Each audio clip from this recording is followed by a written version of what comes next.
Mercredi 9 juillet de l'an 2025, c'est l'heure des infos sur la chaîne de Pendandao. Et de commande des manettes techniques de cette édition, la première de la journée. Info Cité Midi, les titres. Info Cité, le journal de l'info de proximité sur la 95.2. Présentation, Cheikh Fantamadine Ndiaye. Après 9 mois d'apprentissage, de travail sans relâche, c'est l'heure de vacances scolaires au Mali. Cette période de répit et de repos bien méritée ne l'est pas forcément pour la plupart des enseignants. Avec Safiatou Kone, nous verrons comment les enseignants vivent cette période. Masques, tableaux, timbres, statues, voilà quelques objets d'art, des objets que certaines personnes collectionnent pour marquer leur passion et leur amour à l'art. Awa Sidibé est allé à la rencontre de certains d'entre eux. Et dans l'actualité internationale, nous accueillons en direct dans ce studio du 26 mars Jafar Cham. Jafar, bonjour. Bonjour Cheikh, bonjour à tous. Tout va bien, j'espère. Tout va bien, merci. Avec vous, nous irons où ce mercredi? Nous allons d'abord en Guinée, toujours aucune nouvelle de Mamadou Biloba et Oumar Silla, disparus depuis déjà 1 an. Nous irons ensuite en RDC. Le procès de l'ancien ministre de la Justice, Constant Moutamba, s'ouvre aujourd'hui. Il est accusé de détournement de fonds. Au Kenya, les manifestations, le bilan revu à la hausse, au moins une trentaine de morts et des blessés. Et enfin, 5 chefs d'État africains invités par Trump à Washington pour un mini-sommet de haut niveau. Merci Jafar et à tout à l'heure pour Merci. le développement. Voilà donc ce qui vous attend pour le prochain quart d'heure. Installez-vous confortablement pour suivre une session d'infos certifiée crédible. Info Cité Midi, le développement c'est tout de suite, juste après ce jingle. Encore une fois, merci d'avoir choisi la chaîne 2 pour vous informer. Bonjour et bienvenue à tous. Les vacances scolaires sont en cours au Mali depuis quelques semaines déjà. Cette période de répit et de repos bien méritée, autant pour les élèves que pour les enseignants, se vit de différentes manières. Car si les élèves en profitent pour s'amuser ou voyager, la plupart des enseignants restent actifs pour bien de raisons. Notre reporter Safiatou Kone est allé à la rencontre de quelques-uns pour en savoir davantage. Pendant que les élèves profitent pleinement des vacances scolaires pour se reposer ou s'adonner à des loisirs, les enseignants, eux, ne sont pas toujours en congé exclusif.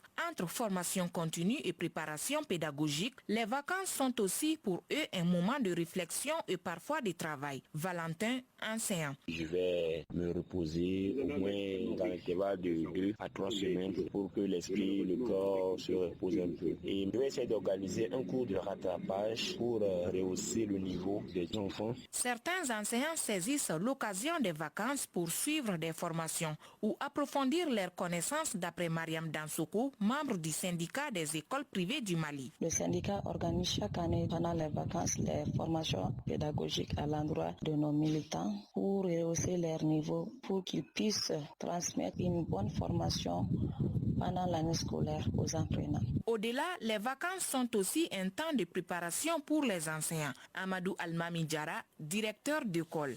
Pour les enseignants qui sont dans les classes, ça dépend d'abord de la classe où on est orienté parce que ce n'est pas la même classe souvent qu'on récupère les années de suite là. L'administration peut affecter l'enseignant dans une classe différente de celle que l'enseignant tient. Et à côté de cela, l'enseignant peut participer aussi à des formations de recyclage. L'enseignant a besoin de beaucoup lire pendant les vacances. En dehors du cadre scolaire, certains enseignants s'engagent dans d'autres activités pour subvenir à leurs petits besoins. Mariam Dansoko, membre du syndicat des écoles privées du Mali. Nous n'avons pas de plan fixe puisque la majorité des enseignants des écoles privées du Mali ne sont pas payés sur la base de 12 sur 12. Pour pouvoir mieux subvenir à nos besoins, nous sommes obligés d'entreprendre des petites activités pour avoir quelque chose dans la poche pendant les vacances. Kumba Soumano, enseignante. Mes plans pendant les vacances, ce n'est rien d'autre que d'aller me former dans le journalisme qui a toujours été mon rêve depuis à bas âge. Il est très difficile quand même pour un enseignant de rester 3 mois à la maison sans rien faire. Oumar Diara,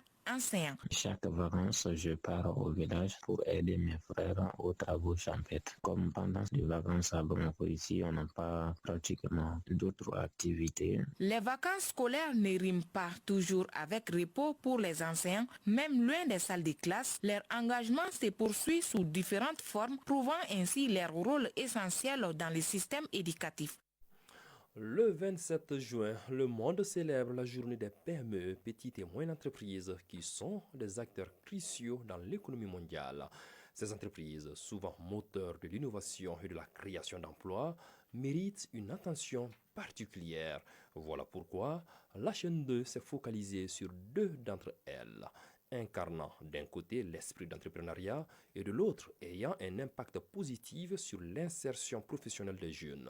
C'est un reportage signé Binta Kamisoko. Première escale de notre visite, le cabinet de conseil fiscal Philippin Dambélé. Face à nous, le fondateur nous explique les défis et les objectifs de son entreprise. Philippin Dambélé, conseiller fiscal. C'est pour exercer la profession de conseil fiscal. La profession de conseil fiscal consiste à aider les contribuables, ceux qui payent les impôts, à se conformer à la législation fiscale, à les assister dans l'établissement de leur déclaration fiscale. Le cabinet est organisé en pool de compétences pour donner satisfaction aux clients. Son cabinet offre des services personnalisés à des entreprises pour optimiser leur gestion financière et assurer leur conformité fiscale. Nous sommes chargés de l'application des textes. Il y a aussi l'informel. Vous savez, nous, pour conseiller quelqu'un, nous sommes dans le formel. Il faut que les gens se mettent en règle vis-à-vis. Or, les gens réchignent à payer les impôts, donc souvent, ils sont beaucoup plus dans l'informel. Ensuite, cap sur Jet Mali, une entreprise de production et de transformation des produits agroalimentaires. Elle se distingue par l'utilisation d'ingrédients locaux tels que la farine de mil, le gingembre, le pain de singe et les arômes naturels. Mohamed Emile Dambélé, responsable de Diète Mali. Nos objectifs sont principalement de lutter contre la malnutrition en Afrique de l'Ouest surtout, tout en proposant des produits nutritionnels adaptés, enrichis et accessibles à toutes les couches sociales. Nos croustillants sont entre autres les French fries, les pop-corn et les chips. L'entreprise propose des produits innovants et pratiques à partir de nos produits locaux, toutes choses qui impactent fortement sur toute la chaîne locale. Cependant, ce n'est pas sans difficulté. De l'accès difficile au financement pour développer la production à grande échelle et aussi le manque d'équipements modernes pour automatiser la production. Le cabinet Philippin Dambélé et Diète Mali sont des exemples inspirants de l'entrepreneuriat local. Ils reflètent le potentiel et le dynamisme des PME à créer de la valeur et à contribuer au développement économique. La journée mondiale des PME est donc l'occasion de célébrer ces réussites et de soutenir l'essor des entreprises tout en n'oubliant pas les défis auxquels ils font face. À présent, le tour d'horizon de l'actualité internationale. Nous accueillons dans ce studio en direct Jafar Cham. Jafar, bonjour. Bonjour Cheikh, bonjour tout le monde. Et pour ce tour d'horizon de l'actu international, nous commençons par la Guinée. Un an après leur disparition, toujours aucune nouvelle de Mamadou Biloba et Oumar Silla. Oui, un an qu'ils ont disparu après avoir été enlevés à la veille d'une manifestation contre la politique du général Mamadi Doumbia. Depuis, aucune nouvelle, aucune enquête ni réponse officielle. Les témoignages évoquent leur transfert vers les îles de Lous, site historique de détention. L'ONU s'inquiète d'une forte tendance inquiétante aux disparitions forcées dans le pays. Début du procès de l'ancien ministre de la Justice, Constant Moutamba.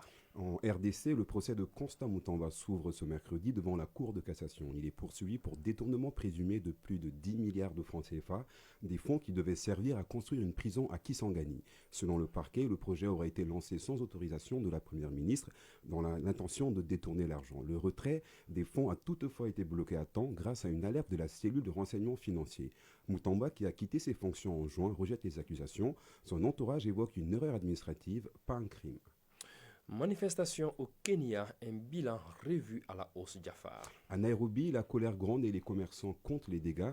Après une nouvelle journée de manifestation violente hier, la capitale kenyane se réveille sous le choc. Le mouvement mené par des jeunes de la génération Z dénonce la corruption, la vie chère et un avenir bouché pour la jeunesse. Bilan provisoire, au moins 30 morts selon la Commission nationale des droits humains. Mais ce n'est pas tout, des commerces pillés, des banques vandalisées, 2 hôpitaux endommagés. Les scènes de chaos se sont multipliées. Le gouvernement n'a pas encore agi officiellement, mais la pression monte et de nouveaux appels à manifester circulent déjà sur les réseaux sociaux. Et pour terminer, Jafar Cham, Trump reçoit quelques chefs d'État africains pour un mini-sommet à Washington. À Washington, Donald Trump tourne son regard vers l'Afrique. Le président américain reçoit à partir d'aujourd'hui et jusqu'au 11 juillet 5 chefs d'État africains pour une rencontre diplomatique au sommet. Autour de la table, les présidents du Sénégal, du Libéria, de Mauritanie, de Guinée-Bissau et du Gabon. Objectif, renforcer les partenariats stratégiques, notamment sur les minerais critiques et la sécurité maritime dans le golfe de Guinée.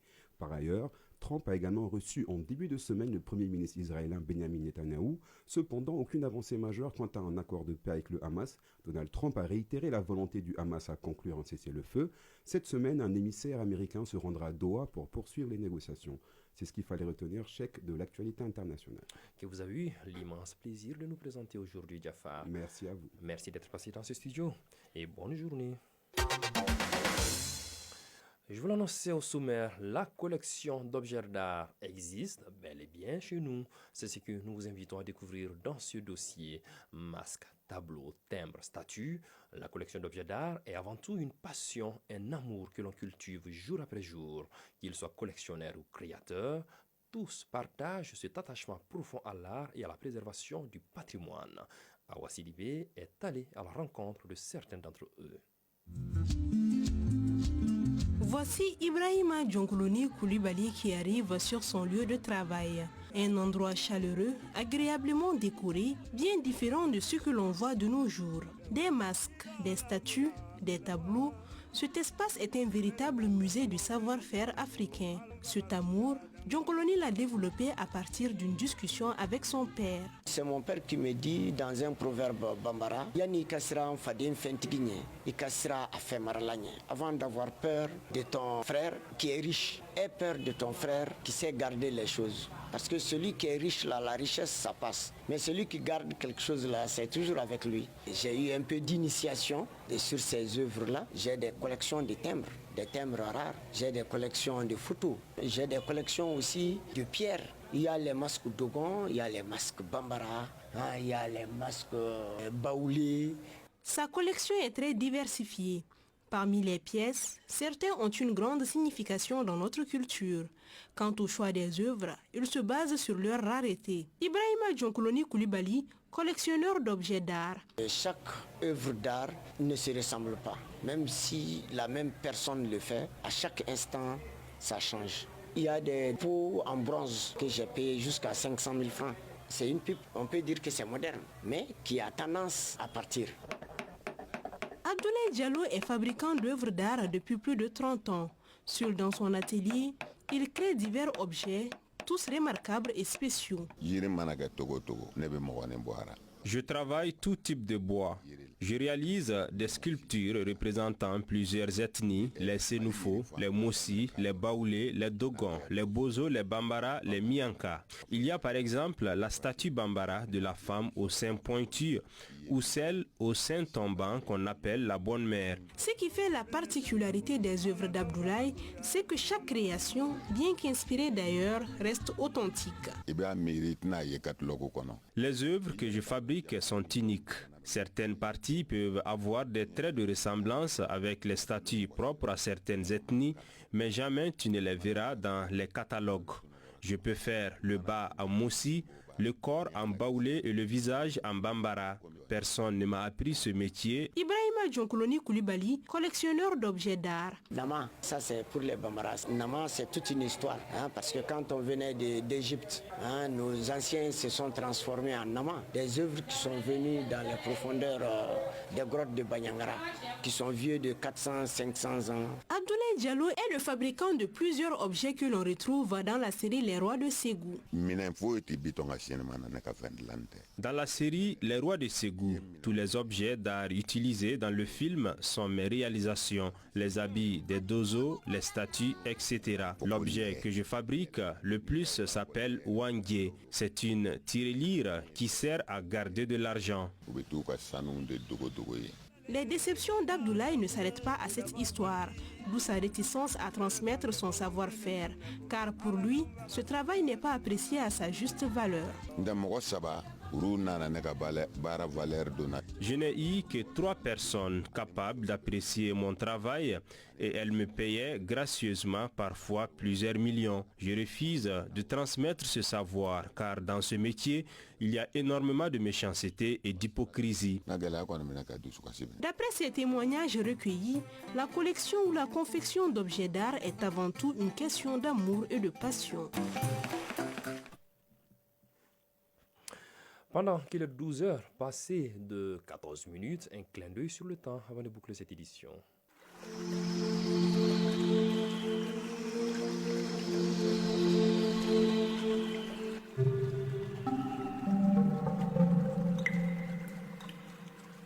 En En ce mercredi 9 juillet 2025, le mercure affiche 28 degrés. Le pourcentage d'orage reste très élevé au cours de la journée. Et munissez-vous donc de votre parapluie, de vos imperméables et surtout mettez-vous à l'abri en cas de pluie. Et pour tâcher d'être complet, sachez que le coucher du soleil est prévu à 19h02 sur Bamako et environ. Voilà, c'est l'essentiel qu'il fallait retenir de cette édition que j'ai eu l'immense bonheur et honneur de vous présenter. La réalisation était assurée par Kadijatou Wagé et Adam Kone, la mise en onde par Pendandao, la mise en ligne par Badji Touré, coordination éditoriale, Nyanya Ali Traoré, Seydou Traoré pour le Mali, paix et bénédiction d'Allah. Surtout, ne décrochez pas, la team Diabaté, Diallo et Awakamisoko s'installe tout de suite sur la fréquence du bonheur pour le Mac des Sports. Très bonne écoute radiophonique à tous.